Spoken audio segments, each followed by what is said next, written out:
Who is Eunice? My name is Eunice Wamweru.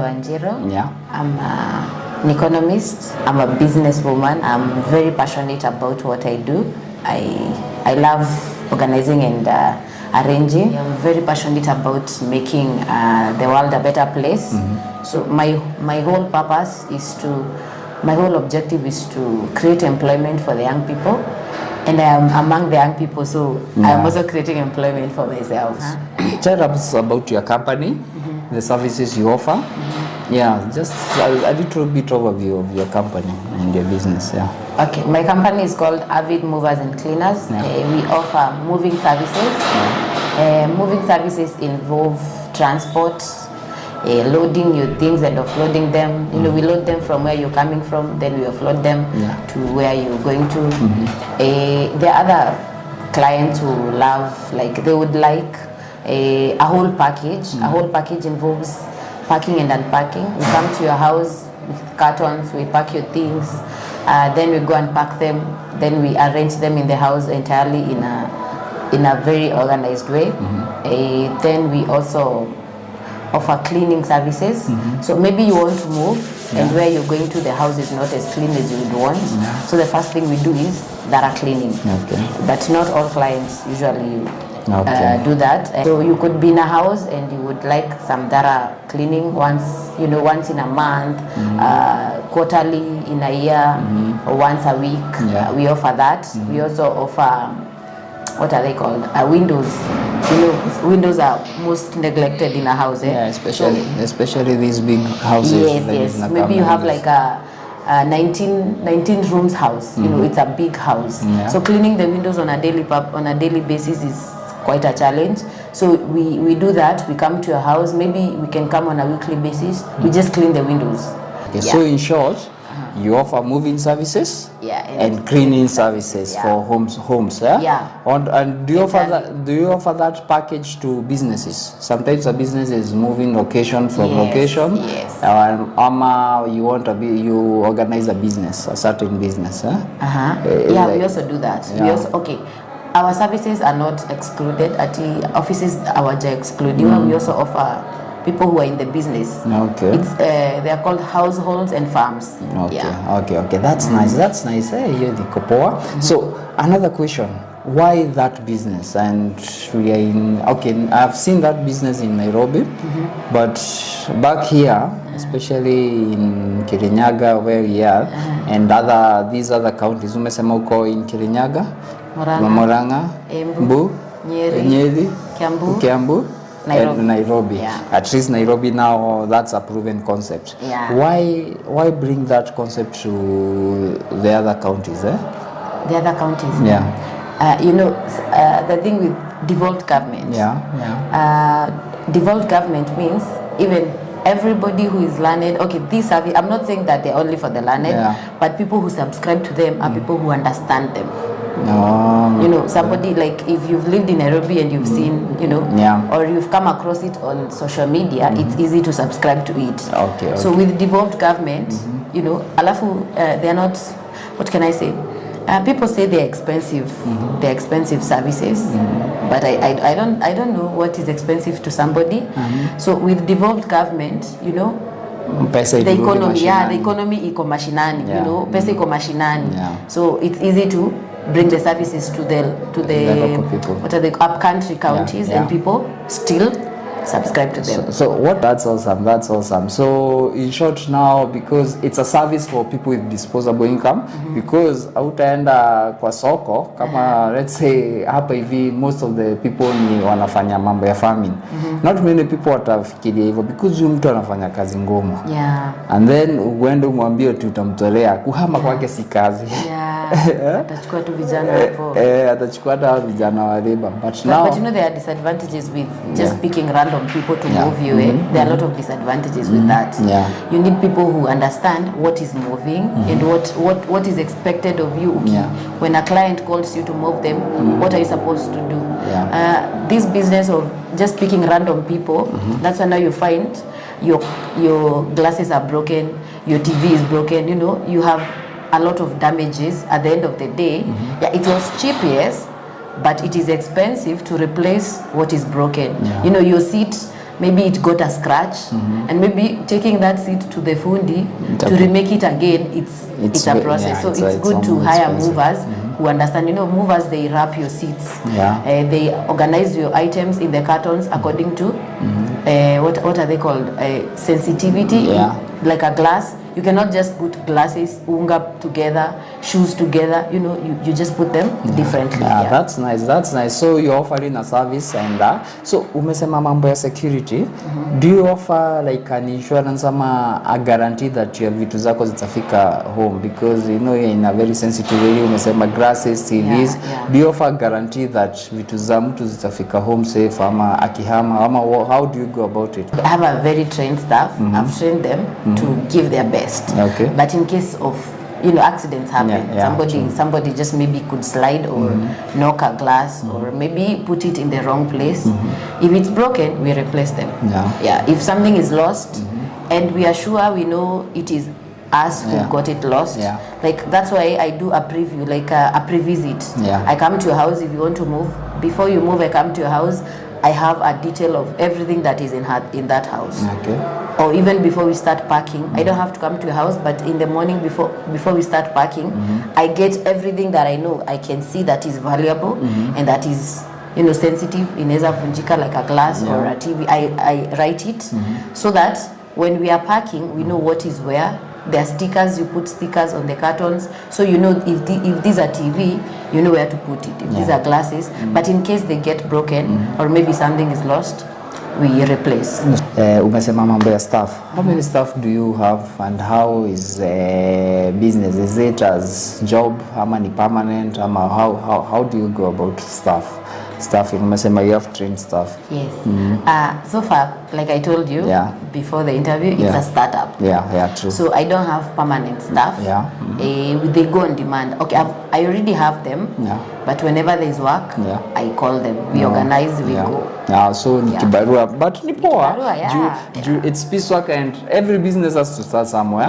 And it's a good nini. So how many can you say you have employed? How many people are in your reach where ukipata tuseme umepata job kubwa? How many people so far ile job kubwa umekuwa nayo have you employed in a specific job? So far I have 6. That's and nice. Myself that's 7. So most jobs, the largest labor I've had has required like maybe 5. A family of, you know, a husband, a wife, and 2 kids. That's nice. So with 4 guys and me involved, the job is done. True. Sawa, tumetoka hapo. Now nimekupatia job. And then after giving you the work, who are your partners? Who are, apart from cars, I know, do you own cars, especially the transport vehicles, do you partner with people, and how do you go about the transport aspect of that because of the moving part? And the equipments, kama sasa za kuosha, how do you go about them? Because I know they are vacuum cleaners, they are heavy duty stuff za kuosha, vitu za kuosha vioo. How do you go about such equipments? Remembering that you are a startup, do you have some? Do you unakodisha some? How do you go about that in your business? Like I said, it's a startup, so most of the things I don't have. The only thing I have is for the movers package. I have cartons, I have wrapping papers. But when it comes to the lorries, I have a plug. Like I have plug-in. Partners, let's call them partners. Okay, we can call them partners. But there are people I always outsource the transport, the transport service from. We what can I say? We've known each other for a while, and you know, you talk to them, you tell them I have a startup business, and you know, affording a lorry is quite a challenge. So I explained to them, I told them this is what I do. So whenever I have a job, I can always contact you. So I have like 3 people that I know, and who whenever I have a job, if I text them, you know, it's different sizes of lorry. There's an FRR, there's an FH, and then there's a small canter. Oh, and there's one also, a pickup. Because now, you know, somebody might just want to transport their seat nothing else. Yeah, true, Move a seat from maybe your town to your home. Yeah. You want to take your seat to your mom. You don't need a whole lorry to do that. True. So I have those guys. Okay, that's I partner nice. with them. That's nice. And other things like the other services that I don't entirely have in my small business, like Wi-Fi, like this TV installation, like TV mounting. There are people that I partner with, like the Rema Africa. They are called the Rema Africa Technologies. They are located in Kutus. They offer Wi-Fi. Tomsi Electronics. He's in Kirinyaga. He's my plug-in for TV mounting. There's also professionals, in Somali. Professional TV mounting, and very professional. Even the big screens. The big screens above 70 what inches? 75 inches. 55, 70 inches and above. He does that. He does a good job. Actually, he's well known. You can just check him up. There's also community net and cam. He's in Kirinyaga. He also does Wi-Fi. You know, you need to have several, because the community net and cam limited, he does in Kutus and Kirinyaga specifically.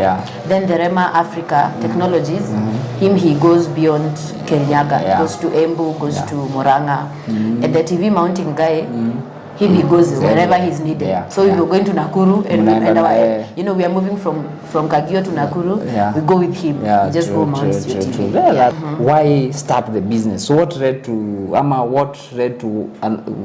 nini wewe kuanza hii biashara? I clearly remember I was in campus. Okay, I have always since I was a small girl, I've always been very good with housework, like organizing the house, cleaning. You know, it is always something that I love. You know, there are people who say I hate washing clothes, I hate washing dishes. Me, I love doing those jobs. So knowing that I love doing that, I remember when I was in campus, I think must have been second year in 2018. I asked my sister, now that I love, like I feel like I would want to go beyond just doing it in the house. I didn't know what it meant. Like there are companies who do cleaning. I didn't know it can be a cleaning company. I just knew it is an idea I want to do. Like just use my skills, whatever I am passionate about, you know, organizing. Like me, I'll go in a room, even if it's not my house. Like I remember one time I was visiting a friend of mine in Campo. She was living in the hostels. Like I go to her house, to her room, and I'm like, I just look at the dishes that she had left. Like she didn't make her bed. I just felt uncomfortable. So I'll just go there, organize it. You know, she comes and she's like, what did you do to my room? You know, like it's something that I love doing. So I asked myself, if I love doing this, what can I do with it? That's it's not entirely just helping a friend or just helping my house. What can I do with it to make money? That's true. So it was just it is passion, and at the same time, it is like I remember in 2019, now that I was passionate about cleaning and everything, I was fortunate to work with a cleaning company. It's called Parapet. I worked there for 6 months. So I saw how the machines, everything is done. I was like, so this is what I have entirely wanted to do, but I didn't know how to do it. So I got some experience. So right now, if I am able to buy all those things that are there, I can go beyond just cleaning windows and you know, doing that cleaning in a house. True. So mostly it was just passion. So far, what are the challenges that you've been facing especially in that business? Because how long have you done it? 1.5 years. So what are the challenges? What are the challenges that you've been facing that every business has its hustle? Sure it does. At first, I had a challenge of coming up with a team. A team of, you know, people need to understand, like the way you see, I'm passionate, but not everybody is passionate about cleaning. True. So coming up with a team of people who understood why I am in the business was a challenge. Like it's not just, you're not just coming here to just, you know, make some little coins from just doing the cleaning. You understand that it is not just today, tomorrow you need the job.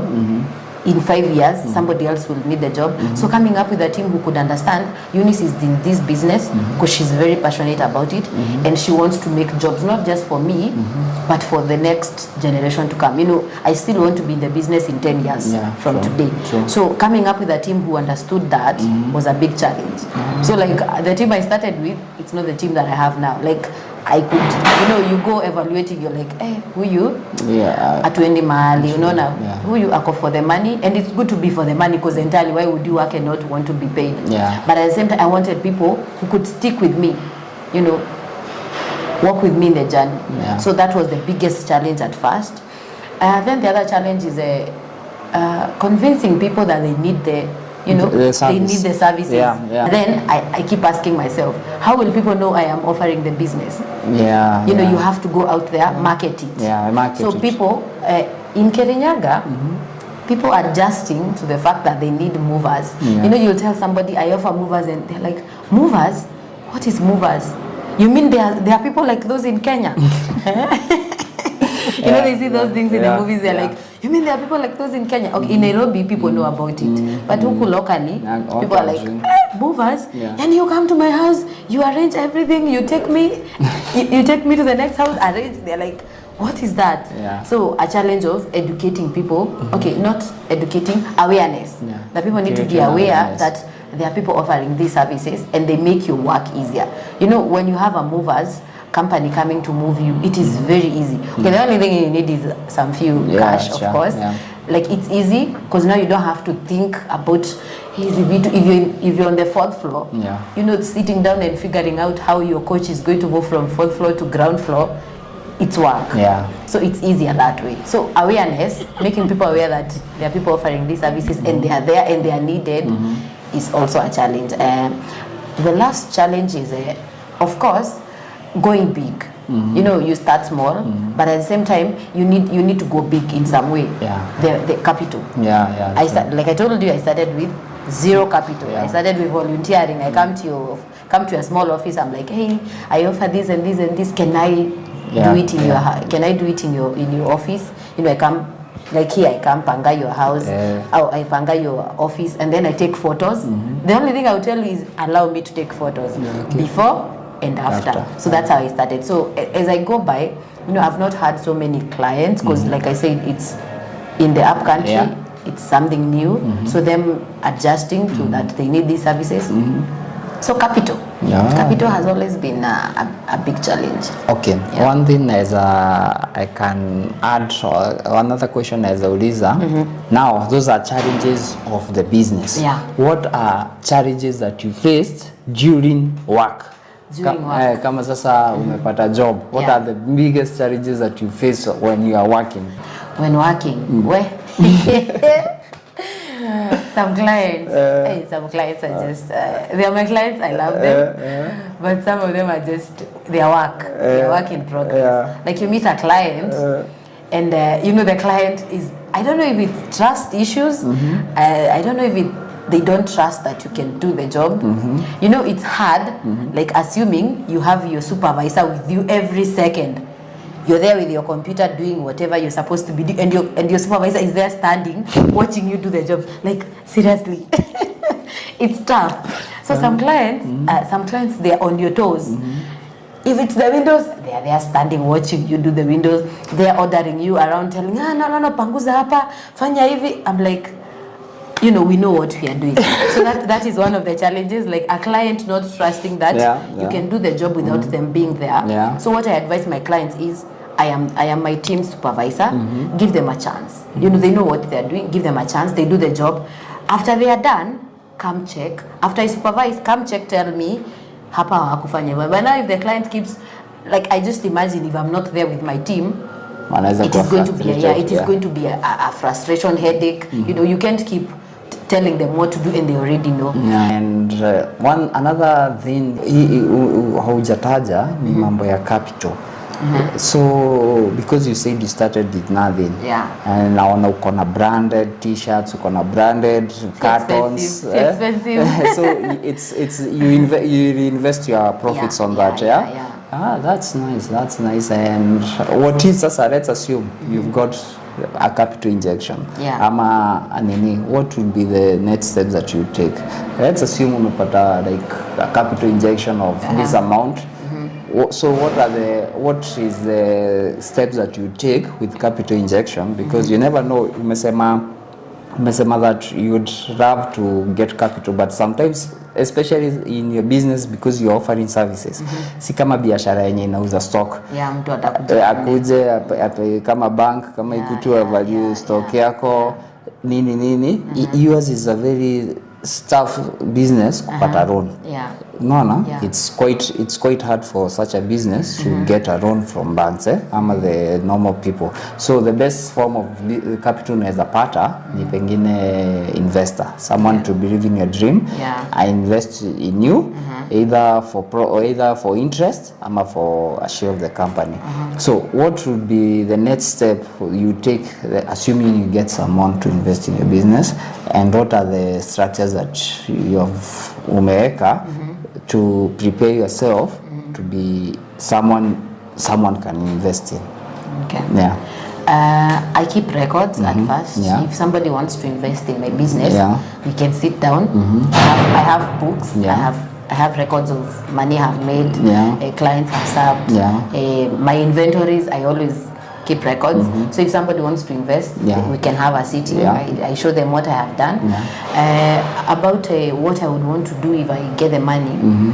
Like right now, I told you I am incubated. It's a startup. I am incubated in somebody else's office.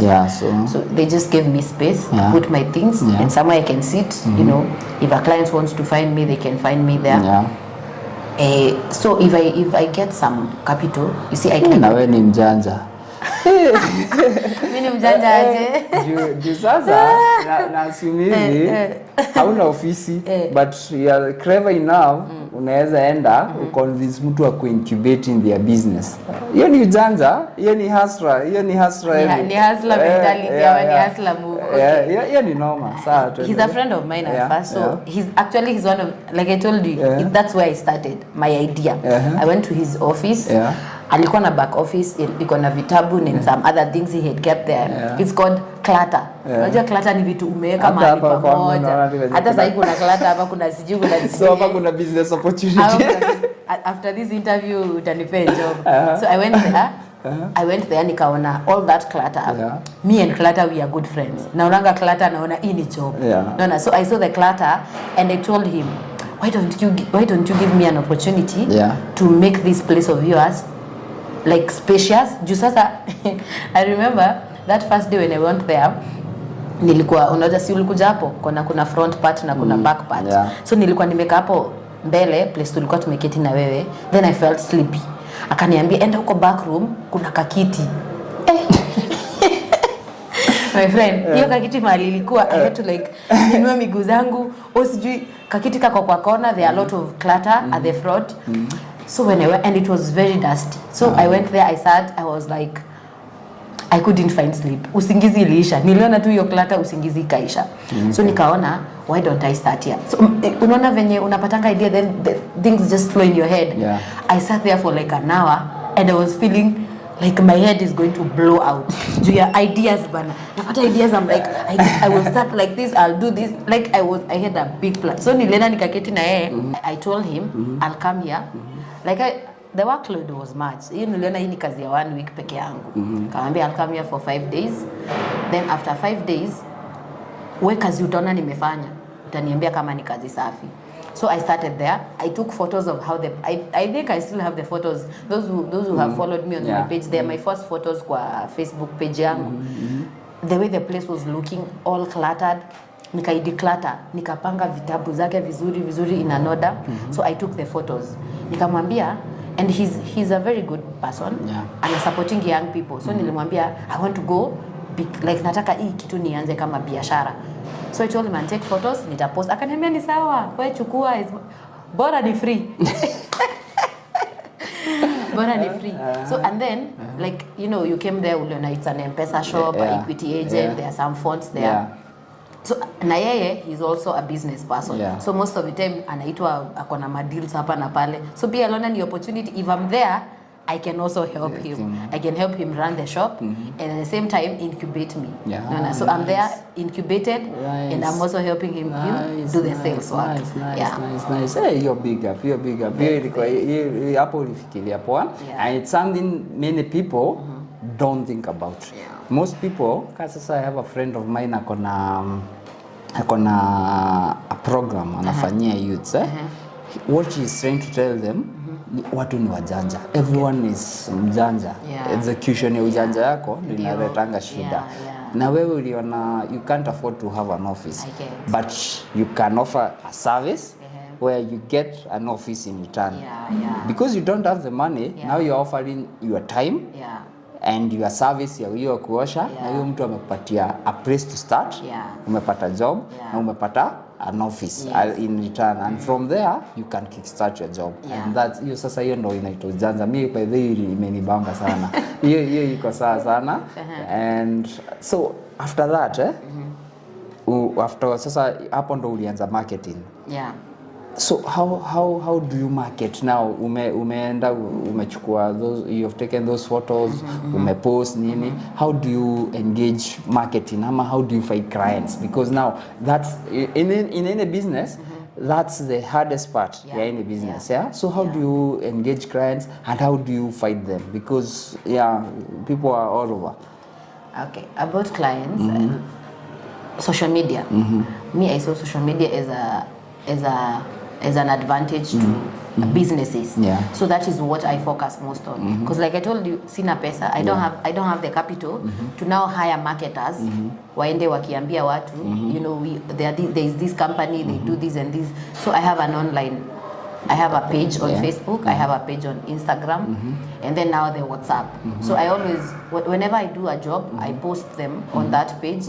My Facebook page is Avid Movers and Cleaners, and also on Instagram. So I post the photos there. You know, people relate with photos and videos. So if you do a job and post it there, and then you post oftenly, and then you put hashtags and questions. So when somebody is looking, you know, this generation of ours, it's called the millennials. I don't know. We are too much on the phone. We want to find everything on the phone. So if somebody is looking for a movers company in Kirinyaga, and I have stated I worked in Kirinyaga. You know, there's a place I said Avid Movers in Kirinyaga, Avid Movers in Nakuru, Avid Movers in Kenya. So if somebody can just go search movers in Kenya, our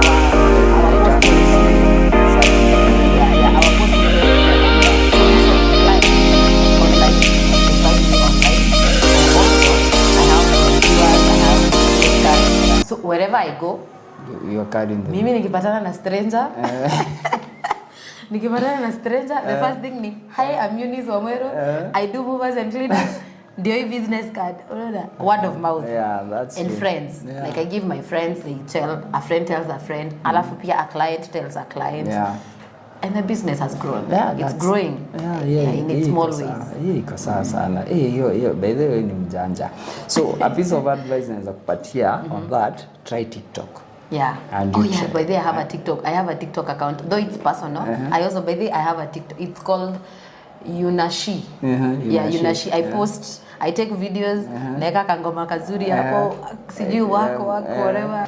Do you know mattresses? Mattresses. Mattress. If in your place yenye unakaa, do you know where mattresses, nikakwambia nataka mattress, can you pinpoint a place where nitapata mattress in Kagio?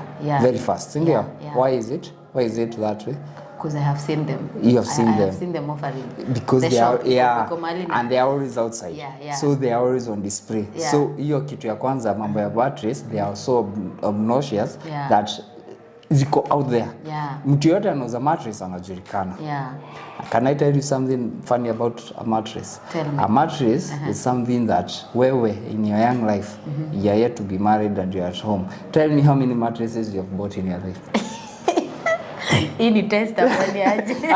Nataka kujue. Si yenye umenunuliwa na mzazi, yenye umejinunulia wewe mwenyewe. Si kama hujaturingiwa kapo. Na hiyo ni mzazi alinunua. Hapana, hiyo nilitoa pesa yangu ya help. Na serikali wasinifuate. I bought with. I have only managed to buy one. Nikiwa kampo first year. And you're in your 20s. I know. So that's your first mattress, Yes, that's my first mattress. And I guess bado iko. Iko, it's not the one I'm using right now. Hiyo ni ya mzazi unatumia. Yenye natumia. Naweza sema ni ya mzazi. Nilitoka nayo huko. Haina shida.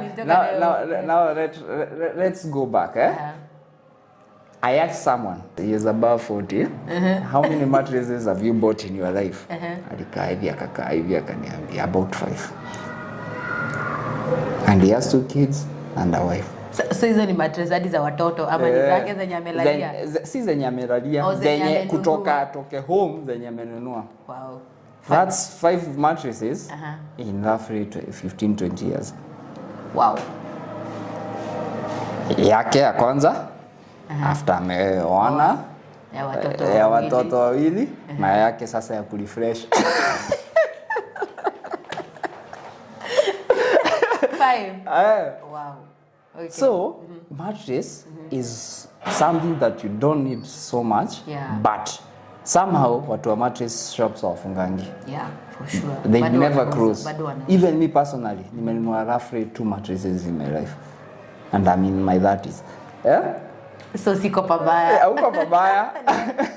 Nimenunua my second.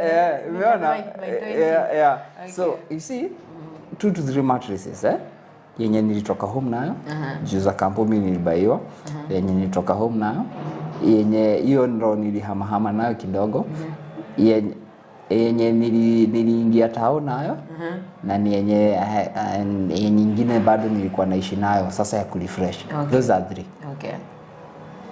Only 3 mattresses in my life. Wow. Zenye mimi nimesha fork out. Yeah. In 10 years, in a space of kutoka nijijue ni 12 years sasa. Yeah. From 20 to where I am. Yeah. So that's a mattress in 4 years. Yeah. Na ukifanya average, unaweza realize hata kutoka utotoni, in every 5 years, that's when you use a mattress, a new mattress. Yeah, very true. Ama even, wengine wanaweza enda 10 years. Yeah. After kamefika hivyo. And you know when mzazi atakununulia kale ka mtoto, tutakahesabu, and then uhame hiyo bed ya mtoto, uende bed kubwa sasa ubai hiyo mattress nyingine. And if you are lucky mko wengi, kama uko rasbon utaradia za wengine. Hautabaiwa mpya. Ya sister yako mwenye alioleka, wewe ndio unailalia. So my first born na my second born ndo na bahati. And then after that, the first mattress sasa yenye utabaiwa, especially rasbons yenye wanabaiangwa ni ya high school. Yeah. Ama the first boarding school ataenda. Kama ataenda Raimama high school. High school, true. The second one bado ni ya shule. Yeah, campus. Yeah, ama secondary. Kama ulianza primary school. The third one, campus. Yeah, na bado ni ya kubaiwa. And then so the first one after umepata job. Yeah. Na kama utapata job ukirudi home, kale ka mattress ka kampo. And somehow these people don't close their shops. No, they don't. It's a business that keeps moving. Yeah. And somehow you know who sells them. Yeah. Now there is something you can learn from that mattress. Or when you umesema you are always open. So make yourself even much more open. Okay. Yani popularize yourself as much as you can. Yeah. Be out there. Yeah. After you buy these clothes daily. Yeah. Because a mattress is always there daily. Yeah, people can see it. Yeah, be there daily and always market yourself. It's something that someone told me last year, and after nimeifikiria nikasema, wow, ni kweli. Yeah. Kama mattress na ni ngumu sana hiyo mattress shop uliona ifungwe. Ni ya Sagana by the way imeka over 10 years kabla yenye najua kabla ifungwe. Na bado wako kwa market. Na bado ananuanga stock. Naonanga akimwagiwa tu because that need is always there. Yeah. And I can assure you, your need, someone we need you more frequently than how much they need a new mattress. Yeah. Because of course. Because things change. Yeah. Taste change, income change. Yeah. Unaweza taka kutoka 1 bedroom uende 2 bedroom. Yeah. True. Yeah. Things change. Yeah. And na watu wanahama. Yeah. Watu wanahama ni bila shaka mnahama wapi na mniambie. Yeah. So hii ni advice too. I know it's an interview but I just wanted to add that. I appreciate. And then like in houses zenye new buildings hizi unaona zina pop up, go and put your stick. So what's the future of Avid Movers and Cleaners? Like 2 years, I want to have a stable office and somewhere where, you know, when you have a stable office, what does that mean? You need a secretary there, so that's job creation. There will be somebody there who will be doing the job there. Also, I would want to maybe have a lorry of my own. So what does that mean? I need a driver, so that's job creation. And also like have machines. So like I don't have vacuum cleaners right now, but I always, like I said, I have a friend who does the business too. So when I get a client who wants vacuum cleaning, I tell my friend, you know, hii dunia ni kusaidiana. So I tell my friend I have a client who unaweza do the job for them. So I would want to buy those vacuum cleaners, laundry machines in a place. I want to, okay, my idea, like I told you, I had an investor who wanted to invest in me. So we sat down. It's still what I want. I had a laid down plan, like of what I would want. I want to have like a car wash. Then the same place I have a what is it called, laundry machine. So we'll be doing laundry like a place. We take a small part of a land and to jenge, to small buildings. So I'll have laundry. I'll have a car wash where people, you know, one thing with the car wash, I have realized the interiors of the car, there's nobody who knows how to clean them around. True. Huku watu majorly mimi si huko nje watu wanaoshewa, but the interiors, interior car cleaning, that's what I want to focus on. And I want to have that in each county. Among the 6 counties, I want to have a branch in Kagio, a branch in Kirinyaga, a branch in Embu. So I'll have like an office in each and every county with that big, with a laundry machine, with somewhere where people can bring their clothes, their whatevers, they be cleaned, and then we can take them back. Somewhere else where people can bring their cars, and we do interior car cleaning, and at the same time we'll have space where we can park our lorries and movers. You know, somewhere where people can connect. Mtu akiona that office anaona Avid Movers and Cleaners in every county. So people, if somebody doesn't have like a mattress. Exactly. I am going to be seen, be seen. So somebody doesn't have to just call me. You're in Moranga and you're like, hi, I would like to move. They already know where they can find us in Moranga. They just come, get a quotation, and we agree on terms za kuhamisha ama terms za cleaning. So that is what I'm planning to have. If the money comes, if I get an investor, that is what I'm going to do. And then can I ask a question? Okay, this is also another okay, napenda kuongea sana, but bear me. There is the Hasra Fund. I would, if you have not registered your business, your business name and company, it's high time you do that. Okay.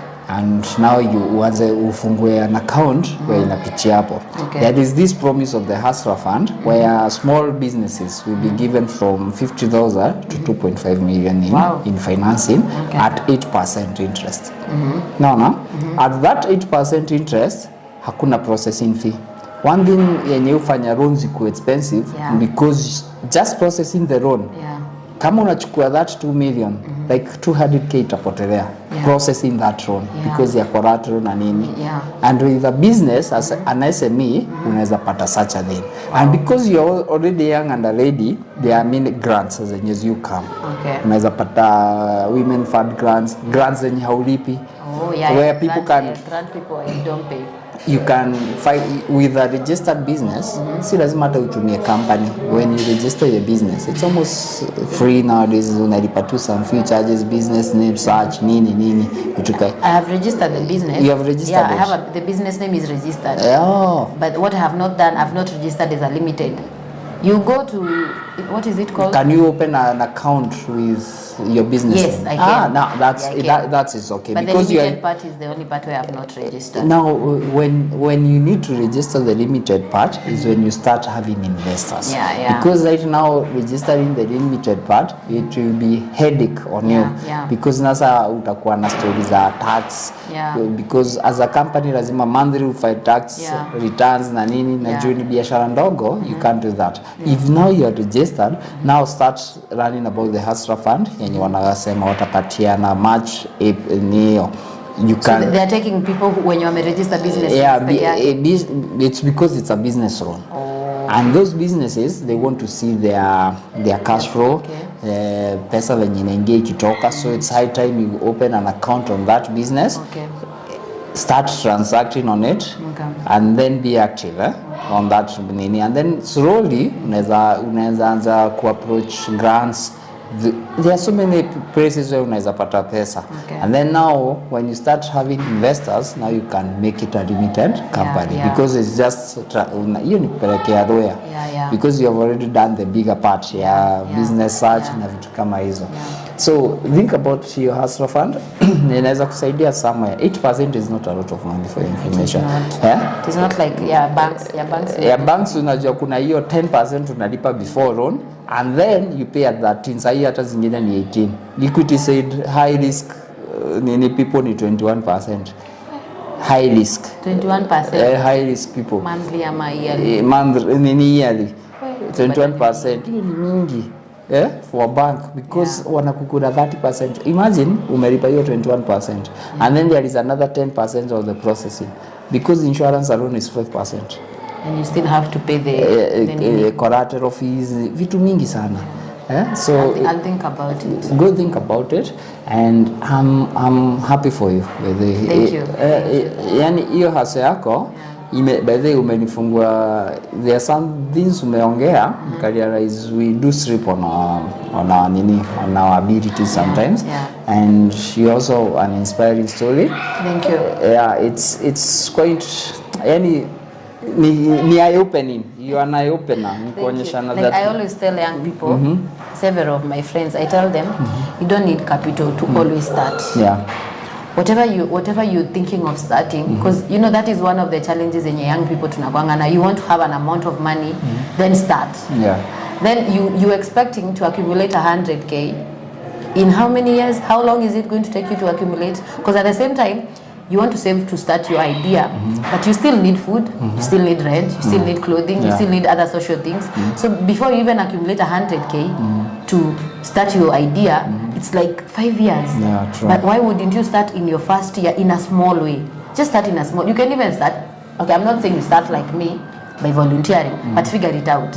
Don't just wait to get the money to start your idea. There is no excuse for not starting. Capital is not an excuse to start a business. But you have no capital. Like I've said, online, the world has changed. We have technology. Just figure it out how you can use social media to start your business without having the money. True. That's great. And also venye unasema siwezi kanusha. People by the it's high time we become creative. And there is something called in equity. Equity is the capital. Kuna money equity, your cash equity, and sweat equity. What you have as a young person is sweat equity, because you are young and aggressive. So you are using your sweat equity to create that capital to gain. Na capital, it's a great idea. Hope you're successful in it, by the way. Thank you. Ni poa, sina maneno nyingi. Sawa basi. Anything you would like to add on top of whatever tumeongea? No, I've just encouraged people to promote local businesses, by the way. Promote young people. Then, people keep, there are people who are saying young people are lazy. But there are young people who are willing to do whatever it takes to, even if it's just making $100. So if you see a young person trying to make their ends meet, we are all different. And like right now, the economy is not very good, and also the market, the employment, the labor market, it's not good for even people who are, we keep saying soma, at a degree, but then we are so many out here when you're gonna degrees. We are like, in my course, like in my year, we graduated almost 300 plus people. So imagine 300 people 1 year we are all expected to be absorbed somewhere. It's not going to happen. It's not going to happen even in 10 years. To get a degree, we will all be out here looking for jobs. Yeah. So I'll just like encourage 10 to 20% ndo watakuwa absorbed in exactly. the and job then, market. Yeah. And then we are competing. You have a degree, you have no job. So you shukisha yourself, unaenda kwa job ya mjengo. So kuna wewe uko na degree, kuna wenye wamezoea hiyo job, mko hapo mna compete. So si masomo tu, tumesoma yes, but now promoters, if you see a young person trying to come up with an idea, support them. You don't have to give them money. Sell the idea to your friends, sell the ideas to your family members. Just make people know, like the way I am out here. If you hear about somebody who wants to move, tell them there's this young lady anafanya hii biashara. Can you promote her? Just promote young people. We are out here, we want to make money, but promote us. Promote local businesses. The economy pia ya Kenya grow. Okay. And if someone wants to contact you, how can they contact you? You can reach me through 0706 822 498. 0706 822 498. You text me on WhatsApp, you call me, or you just send me a text. Nita reply. Okay. You can also find me on Facebook. You can just search Avid Movers and Cleaners. That page is linked to my Facebook account. You can also reach me on Instagram, Avid Movers and Cleaners. It's linked to my account too. You can find me on TikTok, wherever platforms come up, Twitter. You can search me wherever. Ukinipata tu, whatever platform you search me, text me, I'll reply. Avid Movers. Okay, that's nice. So thanks for coming by there. I appreciate it. Thanks for having me. I appreciate, and I heard nimesoma kitu. Hope the listeners and watu wenye wanaona they have learned something new. And such the reason why hata nianze this channel na hii studio naona it's because of such stories. I'm very passionate about business and personal finance. Okay. So ku highlight such stories, tunasaidiana, tunajaribu kusukumana mbele si wote. It's so important, Sure. And I'm happy that you availed your time na ukakam and hope this will be a successful venture that unaenda. And if anyone is interested in investing in Eunice, please muone. Because si lazima ati umsaidie na nini. If you have that money and you can invest, you can go and sit with her as you na umesikia she has records to show you her track na what she has done and what you can get. Go and communicate with her. Na tunaweza anza a new way of financing by the way. Si lazima to depend on banks. By the way, let me tell you a funny thing. In the US, banks offer 40% of the capital to businesses. Wow. 60% is from the capital markets. That is external investors. Through bonds, through share selling, through angel investors, through private equities. There are so many people who are offering this. That's why in the US, the interest rates are 4%. Whereas hapa ni 21%. Sasa umesikia na wengine 13 to 21%. Another thing in the USA sasa unafaa kujua ni wakiwa hiyo 60-40 in Kenya tuko 99-1. Investors ndio wako 1%. Umesikia huko ni 40-60. Hapa tuko 99:1. So it's high time people start thinking, investing in ideas like yours. And unaweza shtuka sana. Idea yako imeblossom ikakuwa something big where you have created value. Ukipatiwa pengine 1 million today, you can create value within 3 years to be 30 million with only 1 million. Because now that's the kind of businesses we want, as long as you are honest, haufanyi ukora, scamming people, and you have the records. But the records are very important in business. So just think about it on that aspect.